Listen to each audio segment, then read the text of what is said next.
vous récapituler les astuces pour ceux qui sont arrivés en cours?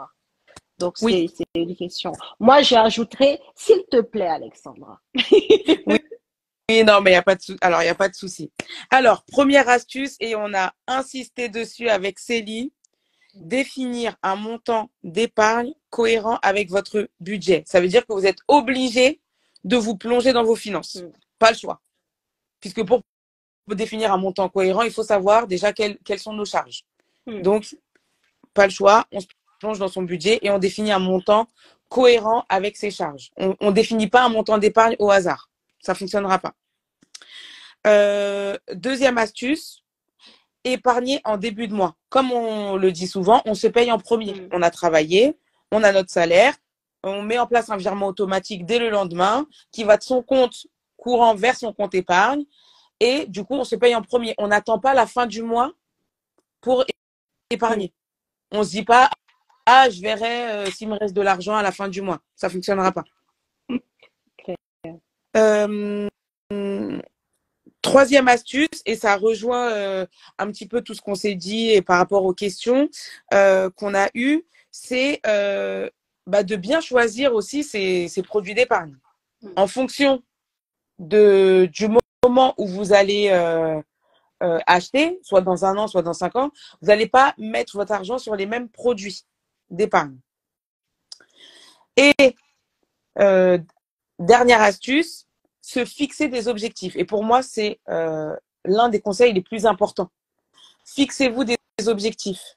Parce Claire. que du coup, sans objectif, en fait, vous ne serez pas animé au quotidien par une motivation. Il vous faut une motivation. Quelle est votre motivation? Quels sont vos projets de vie? Qu'est-ce que vous voulez atteindre comme objectif? Mm. Donc, fixez-vous des objectifs. Et quand je dis fixez-vous des objectifs, c'est pas des objectifs comme ça. Ah, j'aimerais bien avoir ça et point barre. Non. Allez, C'est, j'aimerais bien avoir 10 millions d'euros de patrimoine, tu vois. voilà, Non, ça. C'est, ou ça. par exemple, je vous donne un exemple. C'est, je veux me former avec Célie dans mon projet d'investissement locatif, mais je sais qu'il va me falloir de l'épargne Mm. et j'aimerais bien avoir épargné d'ici fin d'année 2024. Je sais pas moi, allez, on va dire 10 000 euros. Ouais, Voilà. ouais. Euh, Est-ce que c'est faisable?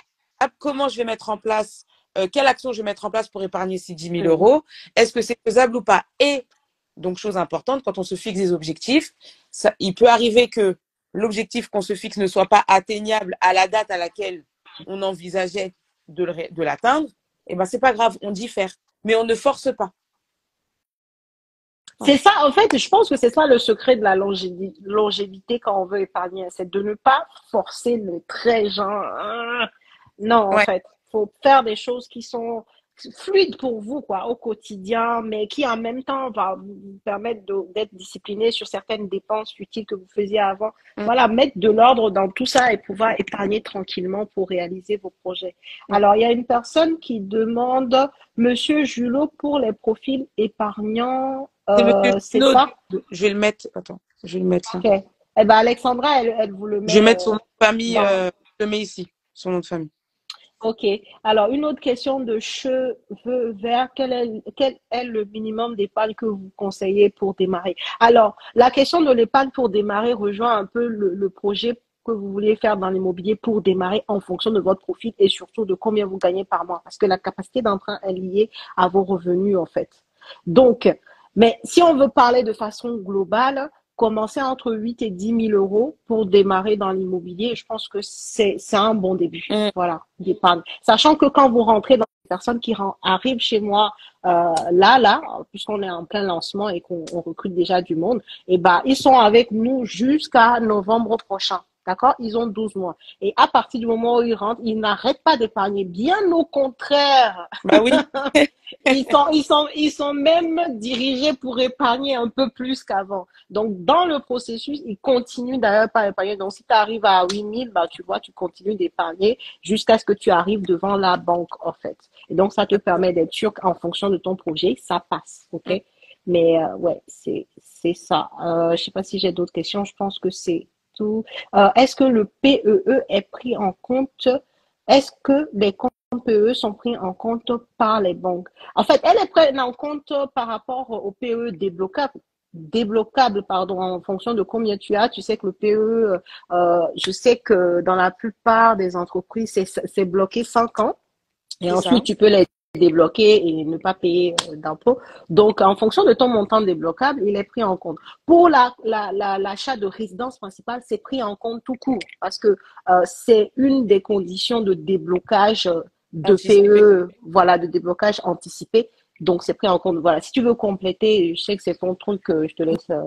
Non, oui, oui, enfin, c'est très bien ce que tu dis. Si c'est la résidence principale, ben, on peut débloquer en anticipé. Par contre, bah, du coup, pour un investissement locatif, oui, faut attendre les 5 ans. Après, le plan d'épargne entreprise, pour parler d'épargne en tout cas, et pour compléter un petit peu, c'est vrai que ça peut être une vraie aide dans un projet immobilier, dans le sens où l'argent est bloqué, donc on ne le touche pas. Et je trouve que c'est aussi un booster d'épargne quand l'entreprise abonde. Oui, ça c'est Ouais, puissant. Moi, je l'avais fait, hein, ouais, ouais. et je vous le Non, mais, conseille. Franchement, ah c'est oui, puissant. oui, non, mais C'est franchement, puissant. ça, Ça, même ça moi, me franchement, manque dans le salariat. Ça me manque dans le salariat. ouais, C'était génial. ouais, ouais. C'est Franchement, magnifique. quand l'entreprise abonde, parfois elle abonde très généreusement. Donc, il faut 100%. utiliser cet abondement. Bah oui, il faut utiliser cet abondement parce que bah, du coup, de toute façon, peu importe qu'on ait besoin de l'argent là tout de suite ou dans 5 ans, l'abondement, c'est de l'épargne qu'on n'avait pas avant et que l'entreprise Complètement. donne en fait. Donc, il faut capitaliser dessus. Fort, Ouais. fort. Donc, tous ceux qui ont des PE, là, ou des fois, des gens l'ont, mais ils ne savent pas, allez vous renseigner dans vos Renseignez-vous. Ouais. boîtes. Franchement, moi, la première année, dès que je suis arrivée, moi, l'argent, là, ça fait longtemps que dès que je suis arrivée là, c'est les choses que j'ai regardées. Je savais même avant d'arriver dans l'entreprise en vrai.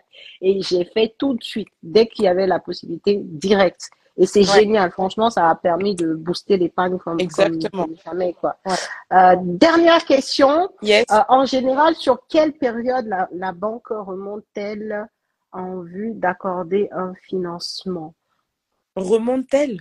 J'ai Ouais, pas. en gros, c'est par rapport, je pense, au relevé de compte. Je crois qu'elle a voulu poser les questions, je pense. En gros, la banque, en général, elle remonte 3 mois en arrière. Si c'est Ah ça oui. la question, hein, Oui, si c'est ça la question, parce que ouais, si c'est ça, c'est 3 mois avant. Après, ouais. il y a des banques vraiment, enfin, après, voilà, ça va dépendre des banques, etc. Mais attention, parce qu'il y a des banques qui vont, alors ça, c'est encore autre chose, mais qui vont aller regarder votre relevé de frais annuel.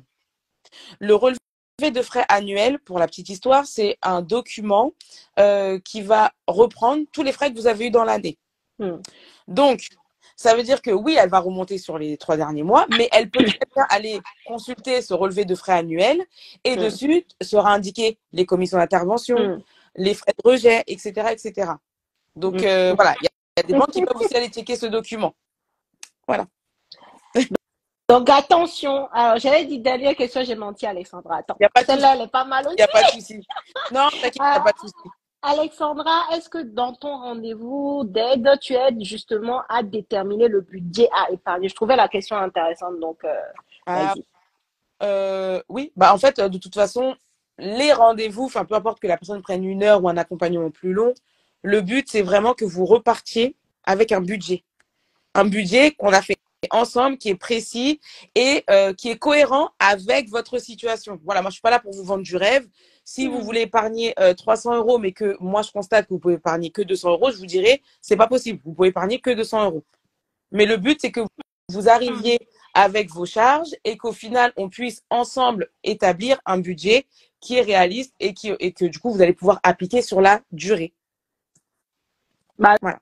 de toute façon, c'est vrai que c'est un sujet à traiter dans l'individualité de chaque personne, hein. On en avait Exactement. parlé justement dans la préparation Oui, de ton apport dans l'accompagnement. C'est ça en fait. Il n'y a pas de généralité et c'est au cas par cas. D'ailleurs, pour les personnes qui seront membres de mon accompagnement et qui auront besoin de choses, de services précis, spécifiques par rapport à leur profil, et ben Alexandra leur fera aussi une offre spécifique exactement. Tout à fait. aux personnes d'Immopreneurs. Exactement. Tout à fait. Donc, sachez-le, n'hésitez pas à nous rejoindre pour ceux qui ont un peu d'épargne, bien entendu, et qui ont un projet d'investissement immobilier. Je recrute des personnes motivées qui ont une vision et surtout des objectifs. L'immobilier, c'est pas du sprint, c'est du marathon. Oui. Donc, c'est pas des gens qui veulent devenir rentiers en 6 mois. On fait pas ça chez Immopreneur, hein. On a, non, c'est vrai de le dire parce que c'est pas comme ça que ça se passe l'immobilier en Bien sûr. réalité. On peut avoir un patrimoine important, mais ça se construit sur la durée. Réussir un premier projet immobilier, ça ne se fait pas en un mois. En moyenne, c'est plutôt 6 mois, en fait. C'est déjà pour vous mettre bien en perspective. Donc, déjà pour rester 6 mois focus sur un projet, il faut une certaine détermination et derrière un objectif qu'on veut absolument atteindre, en fait, et qui nous fait garder cette détermination et cette motivation. Donc, c'est tout ça aussi qu'on voit, nous, en appel de qualification. Mm. Et c'est pour ça que ce n'est que comme ça qu'on rentre chez nous, par l'appel, réserver un call, échanger avec nous, voir le profil, le projet et ensuite, si c'est good, avec grand plaisir de vous accompagner. Bah Yes. écoutez, je pense qu'on a tout fait. J'ai pas oublié de questions. Je regarde dans le chat. C'était super, franchement. Merci beaucoup, beaucoup, Alexandra, pour les pépites, comme d'habitude, de toute façon. Merci à toi, Célie, pour l'invitation et ta Surprise. confiance. Et merci à tous, Merci. du coup, qui êtes sur le live aussi pour votre Ouais. présence.